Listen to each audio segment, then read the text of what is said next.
दिमाग में कुछ करने की लगन हो, दिल में जज्बा हो और इंसान में प्रतिभा हो तो 7 समुद्रों की दूरियां भी कोई मायने नहीं रखती।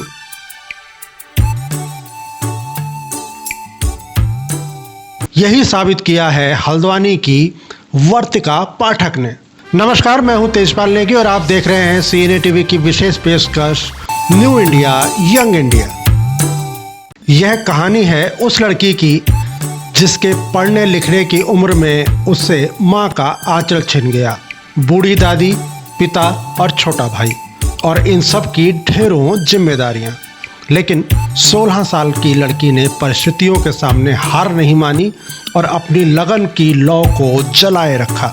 देखिए हल्द्वानी के सुभाष नगर निवासी वर्तिका पाठक का हल्द्वानी जैसे छोटे कस्बे से पहले अमेरिका और अब जर्मनी पहुंचकर नैनो मेडिसिन की सफल स्कॉलर बनने का सफर न्यू इंडिया यंग इंडिया में।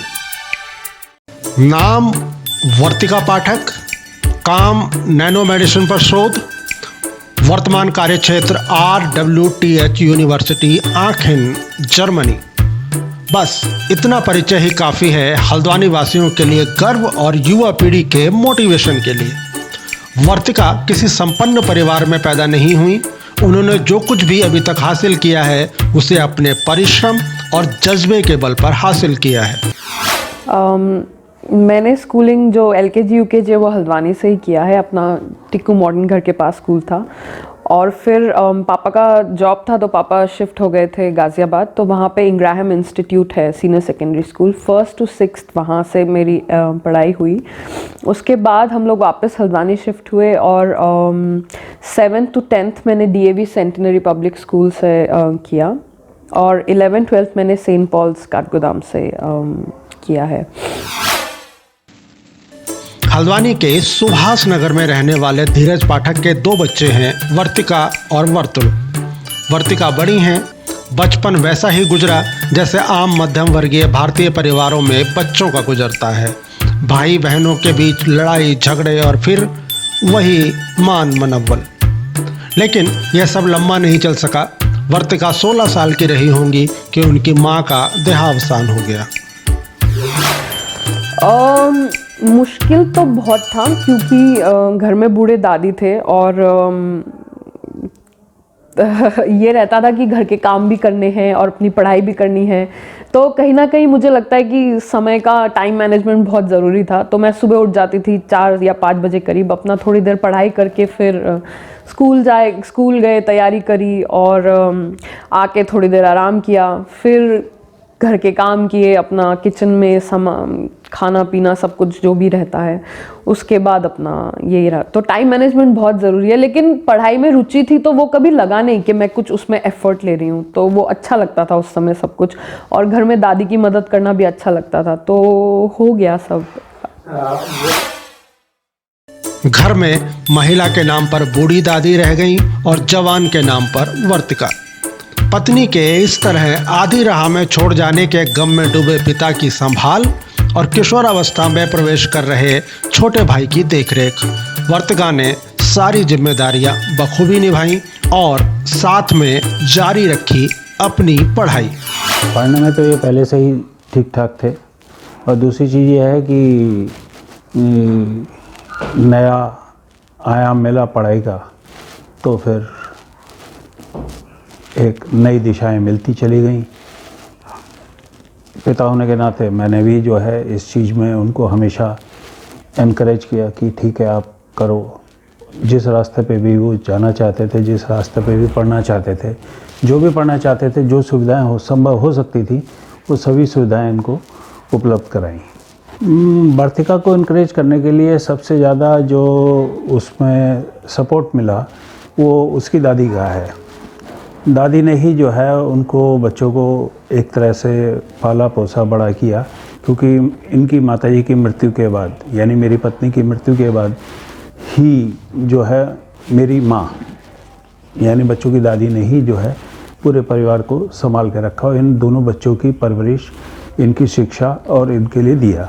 मैंने पिता होने के नाते सिर्फ एक साधन उपलब्ध कराए लेकिन जो मानसिक और आत्मिक बल था वो इनको इनकी दादी से ही प्राप्त हुआ है। कहते हैं ना कि अच्छे दिन नहीं रहे तो बुरे भी कौन से ज़्यादा समय टिक सकेंगे। धीरे धीरे परिवार गम से उभरा और वर्तिका को सोचने और समझने का वक्त मिलने लगा। जीव विज्ञान में तो रुचि थी ही, तो नैनो मेडिसिन के बारे में जानकारियां जुटाने का जुनून सिरा चढ़ा। इसमें शिक्षकों की भूमिका भी रही। 21 साल की उम्र में वर्तिका ने USA की उड़ान भरी। यहाँ बॉल्टिमोर शहर में एक यूनिवर्सिटी में 8 माह तक नैनो मेडिसिन पर शुरुआती रिसर्च किया और अब उसके बाद जर्मनी के आखिन शहर के RWTH यूनिवर्सिटी में अंतिम वर्ष की रिसर्चर हैं। जी, शुरू से तो नहीं था, लेकिन क्लास 6 में हम लोगों का ICSE बोर्ड था, तो सब्जेक्ट्स फिजिक्स, केमिस्ट्री, बायोलॉजी अलग अलग हो गए थे इंग्रहैम में। तो मेरे जो बायोलॉजी टीचर थे वो बहुत इंस्पायरिंग थे। वो जिस तरीके से पढ़ाते थे बायोलॉजी, वो बहुत इंटरेस्ट जगता था, चीज़ों को जानने की जिज्ञासा होती थी कि हमारा बॉडी कैसे काम करती है और हमारा ब्रेन कैसे काम करता है, कैसे हम एक सिंगल सेल से इतने मल्टी सेलुलर ऑर्गेनिज्म में बदल जाते हैं। तो उस सब से मेरा इंटरेस्ट बायो की तरफ आया। फिर यहाँ पे DAV स्कूल में भी हमारी एक टीचर थी, डॉक्टर फ्लोरिया। वो भी बहुत अच्छा बायोलॉजी पढ़ाते थे। तो आई गेस धीरे धीरे टीचर्स की वजह से और खुद की एक जिज्ञासा थी, उसके चलते मेरा इंटरेस्ट बायोलॉजी में बना। जी, जब मैं बेसिक साइंसेस पढ़ रही थी नैनीताल में अपना DSP कैंपस में, तो उन दिनों काफ़ी रिपोर्ट्स पढ़ती थी नैनो की फील्ड में कि कैसे काम हो रहा है, कैसे कैंसर में और बाकी जो ऐसी बीमारियां हैं जिनका क्योर मुश्किल है, नैनो टेक्नोलॉजी से आप उसको कैसे संभव कर सकते हैं। तो ऐसे करते करते मेरा उसमें इंटरेस्ट काफ़ी जगा, क्योंकि अप्लाइड साइंस की फील्ड थी, एक्चुअल उसका एक एप्लीकेशन मिल सकता था। और मैंने देखा कि जो नॉर्मल आप ड्रग, एक कीमोथेरेप्यूटिक ड्रग देते हैं, वो कई बार आपका पहुंच नहीं पाता ट्यूमर तक, बॉडी उसको निकाल देती है और उसके साइड इफ़ेक्ट्स भी बहुत होते हैं। जो कैंसर पेशेंट्स हैं वो दे गो थ्रू अ लॉट, मतलब बहुत उनको वॉमिटिंग होती है, उनके बाल झड़ जाते हैं, उनको बॉडी में पेन होता है। और आई गेस 10 से 12 अप्रूव्ड है नैनो मेडिसिन ड्रग्स अभी आज की डेट में, और उनका जो साइड इफ़ेक्ट्स है वो भी बहुत कम है। तो उनकी जो पेशेंट्स हैं उनकी क्वालिटी ऑफ लाइफ भी अच्छी हो जाती है एक तरीके से देखा जाए तो ऐसे करते करते इस फील्ड में मेरा इंटरेस्ट आया। अपनी पढ़ाई का खर्चा उन्होंने अपने दम पर उठाने का बीड़ा उठाया और अपनी स्कॉलरशिप से अपनी पढ़ाई जारी रखी। इतनी व्यस्तताओं के बीच भी वर्तिका अपने छोटे भाई के प्रति अपनी जिम्मेदारियों को नहीं भूली। सुनिए क्या कहते हैं वर्तुल। अब थोड़ा अलग टाइप का झगड़ा होता है। अब क्या है? अब वैसे तो हम कभी कभार हफ्तों भर बातें नहीं करते, फिर जब करते हैं तो फिर अलग ही बातें होती है, घंटों बातें चलती है। अब लातों से झगड़ा नहीं होता है, समझाने वाला झगड़ा ज़्यादा होता है कि ये ऐसा करना चाहिए, वैसा करना चाहिए। पहले होता था कि हाथों से मार रहे, पैरों से मार रहे, जो हाथ में आया उससे मार रहे। अब झगड़े का एक तरीका बदल गया है, बट झगड़ा उधर ही है। मेरे लिए तो हमेशा बड़ी बहन रही है, वो तो एक गाइडिंग पर्सन रहा है मेरी लाइफ में। हर मोड़ पे एक गाइड करने वाला रही है स्टार्टिंग से ही। हम दोनों के अंदर बचपन से ही एक बड़ेपन का झलक आ गई थी। बचपन में ही हम थोड़े समझदार जल्दी हो गए थे तो वो झलक आपको दिख रही है शायद। तो बट मेरे लिए वही एक हमेशा गाइडिंग पर्सन रही है लाइफ में। वे कहती हैं कि भारत में प्रतिभाओं की कमी नहीं है, लेकिन उन्हें मेरे जैसे पापा नहीं मिल पाते। जी, मैं यही बोलना चाहूँगी कि आज वर्तिका है तो बिकॉज ऑफ उसके पापा की वजह से। तो सबसे पहला लेसन लेना है जितने लड़कियों के पापा हैं उनको, हर लड़की में क्षमता है और हर लड़की में कुछ करने का ये है, पर आई गेस हमारा समाज की अभी भी इतना पिछड़ा हुआ है कि हम लड़कियों के लिए डिसाइड कर लेते हैं कि 20 साल में इसकी पढ़ाई करके इसकी शादी कर लेंगे और फिर ये 2 बच्चों को जन्म देगी, घर चलाएगी। उसमें भी कोई बुराई नहीं है, मैं नहीं मानती, लेकिन जैसा कि मैंने कहा, वर्तिका तभी होगी जब उसके पापा होंगे। अमेरिका में रहते हुए भी उन्होंने भारतीय संस्कृति और अपने देश के खान पान से नाता नहीं तोड़ा। वे वहाँ अपने हाथ से शुद्ध भारतीय खाना बनाती हैं। जी बिल्कुल, अगर आप खाना बनाते हैं तो आप फुली आत्मनिर्भर हैं। मुझे लगता है हर किसी को खाना बनाना तो आना ही चाहिए, चाहे लड़का हो चाहे लड़की हो। वर्तिका खुद खाना बनाती है। वर्तिका खुद खाना बनाती है क्योंकि वर्तिका बिना इंडियन खाने के रह भी नहीं पाती है उधर। तो कभी कैंटीन में खा लेते हैं, ऐसा नहीं है। काम जब ज़्यादा रहता है तो नहीं होता टाइम, पर 1-2 दिन बाद अपने मसाले, अपना तड़का, वो जीभ तो ऐसा अपनी इंडियन ही है, तो अच्छा लगता है खाना बनाना, तो बनाती हूँ मैं उधर खाना। काम बहुत है, लेकिन वर्तिका लगातार जुटी रहने वाली शख्सियत हैं। उनकी दादी देखिए क्या कहती हैं। बस यही देखती हूँ कि इसका घर बस जाए, कहीं अच्छा लड़का मिल जाए और घर बस जाए, और जो काम कर रही हैं उसमें सफलता मिल जाए। हाँ, शादी करोगे तो चिड़चिड़ तो होगी, किसी को भी होगी। अच्छा, दादी के लिए क्या कहना? दादी, मैं यही कहना चाहूँगी कि मेरे लाइफ का सबसे बड़ा इंस्पिरेशन अगर कोई है तो मेरी दादी हैं, क्योंकि मैंने इतना काम करते किसी को नहीं देखा जितना मेरी दादी को देखा है। तो जो शक्ति मिलती है, जो कर्मठता का एक ये रहता है, वो मेरी दादी से मिलता है मुझे। कई बार जब थक जाती हूँ तो सोचती हूँ कि अरे दादी तो इतनी एज में भी इतना काम करके नहीं थकते, तो मैं तो अभी जवान हूँ, कोई एज नहीं है थकने की और काम करने की, अभी तो हिम्मत रखनी चाहिए। तो सारी हिम्मत मुझे मेरी दादी से मिली है, और अगर मेरी लाइफ की कोई सुपर वुमन है तो वो मेरी दादी है।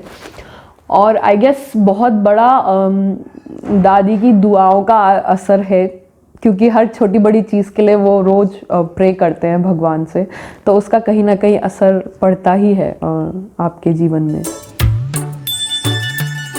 अब दादी हैं तो वर्तिका के परिवार और उसके भविष्य की चिंता भी उन्हीं को होगी। ये दादी जो बोल रहे हैं, मैं चिड़चिड़ करती हूँ। मैंने इनको बोला अभी मैं 1 महीना आई हूँ, आप कुछ काम नहीं करोगे घर पे, पूरा आप बैठोगे और मैं A to Z सारे काम करूंगी। तो मैं इनको बोल के गई थी नहाने से पहले, आप सब्जी मत काटना, मैं आऊंगी काटूंगी, उस काटने से लेकर छौंकने तक सब करूंगी। मेरे आने तक ये सारी सब्जियां काट के बैठी थी, तो मुझे गुस्सा आ गया कि आपने क्यों किया ये काम, तो फिर चिड़चिड़ हो गई। तो ये आपको वर्तिका के हाथ का बनाया हुआ खाना अपना जैसा लगता है? नहीं लगता तो सही है, बहुत अच्छा लगता, पर मैं ये सोचूं कि ये इतने दिन से बाहर है, कभी वहाँ खाना वाना नहीं खाती है, तो ये मैं बनाऊँ तो अच्छा खा ले, मेरे हाथ की 2 रोटी खा ले। हाँ, और मुझे लगता है कि मैं आई हूँ और मैं आपको 2 दिन आराम से बैठ के खिला दूँ। हम यहाँ खाना खाते हैं, मैंने कुछ नहीं खाया, मैंने ब्रेड खा ली, मैंने 1 अंडा खा लिया, तो उसमें दुख होता है। सब खाती हूँ मैं। हम सोचते बच्चे सब हम यहाँ खा रहे हैं, वो वहाँ कुछ भी नहीं कहती। मैं रात को हम सो जाते हैं कि लड़ जाती है इतने ठंडे में, दुख तो होता ही है। मेरे गिने चुने 2 बच्चे हैं, इन्हीं के उससे मैं जिंदा हूँ, इन 2 बच्चों के लिए जिंदा हूँ और किसी के लिए नहीं। हाँ दादी, मैं बनाती हूँ उधर, ऐसा नहीं है जब टाइम होता है तो। कभी टाइम नहीं होता तो करना ही पड़ता है, फिर कभी ब्रेड खा ली, कभी कुछ खा लिया, कभी ऑर्डर कर लिया। नहीं वो ठीक है, हम तो नहीं सोचते ना, हम तो सिर्फ भूखी है। अब आप ऐसे सोचते हो, तो क्यों सोचते हो? चल नहीं मिलता है, ऐसे लड़खड़ाती है, दुख तो होता ही अंदर से। अब मैं ये सोचूं कि बच्चे मेरे पास रहेंगे यहाँ, ये सोचते नहीं हम बाहर रहेंगे। वर्तिका कहती हैं कि भारत में सरकारें नैनो मेडिसिन जैसे नए क्षेत्र की ओर सोच भी नहीं पा रही हैं। इंडिया में फ्यूचर बनाने से बनेगा, ऐसे नहीं बनेगा। तो मेरे ख्याल से जो सबसे बड़ी दिक्कत है वो फंडिंग की रहती है। गवर्नमेंट बिल्कुल भी एनकरेज नहीं करती रिसर्च को हमारे इंडिया में।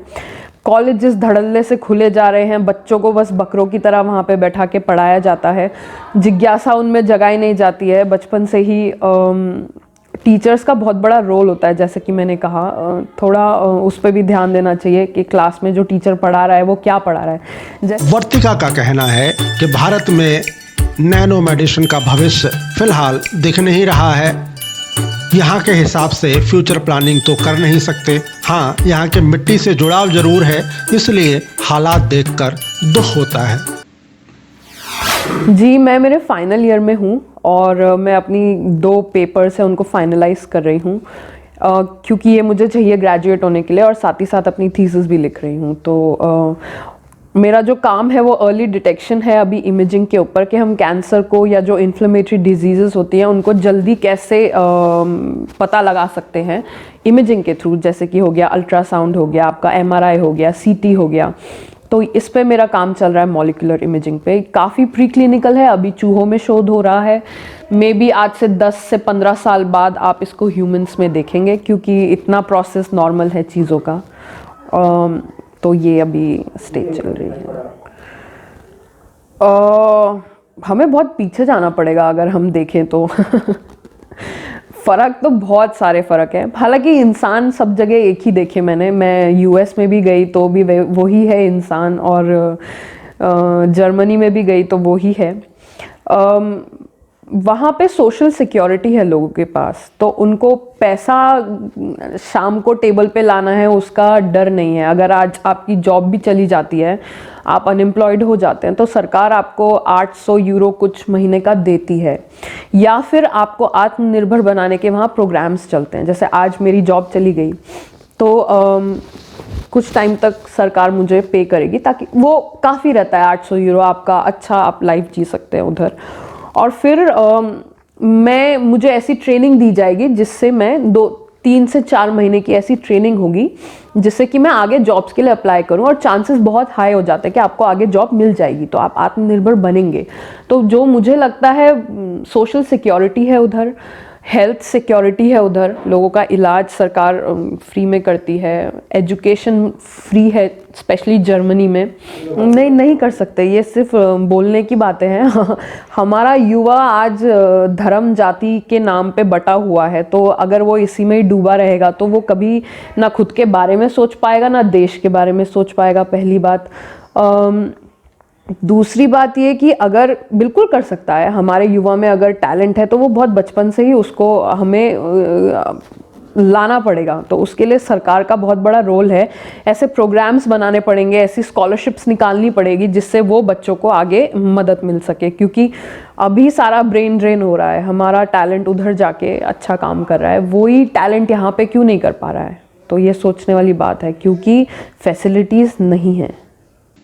और अब उस शख्स की बात जिसके मोटिवेशन से वर्तिका आज जर्मनी में सफल स्कॉलर हैं। देखिए, सबसे बड़ी चीज़ यह है कि आज के ज़माने में लोग जो हैं वो बहुत सारी चीज़ों को देखते हैं। मेरे ख्याल से हमने बच्चे की जो टैलेंट है उसको महसूस करना चाहिए, और उसके महसूस करने के साथ में उनको वो सभी रास्ते के लिए आगे अग्रसित करना चाहिए, प्रेरित करना चाहिए, जिस पे बच्चे आगे जा सकें।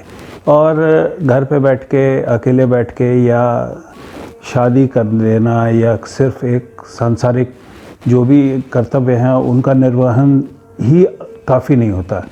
सवाल यह है कि देश ने आपको सब कुछ दिया, भारत देश ने, लेकिन आपने देश के लिए क्या दिया? सिर्फ पैसा बनाने की मशीन बनाना ही बच्चों को काफ़ी नहीं है। बच्चों को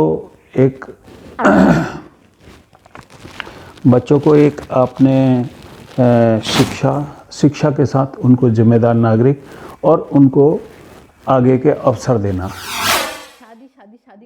तो यह थी आम भारतीय छात्र छात्राओं के लिए वर्तिका पाठक की प्रेरक कहानी।